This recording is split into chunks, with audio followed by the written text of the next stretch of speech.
स्वारगेट येथे बसमध्ये तरुणीवर बलात्काराच्या प्रकरणात गृहराज्यमंत्री योगेश कदम यांनी मुक्ताफळं उधळली आहेत। ते म्हणाले, तरुणीनं आरडाओरड विरोध केला नाही म्हणूनच आरोपीला गुन्हा करता आला।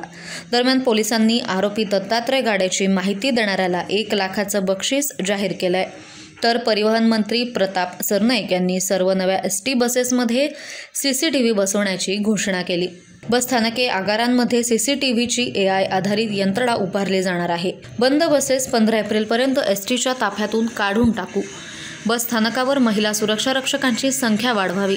मुख्य सुरक्षा आणि दक्षता अधिकारी पदावर IPS अधिकाऱ्याच्या नियुक्तीचा प्रस्ताव दिला जाणार असल्याचंही परिवहन मंत्र्यांनी सांगितलंय।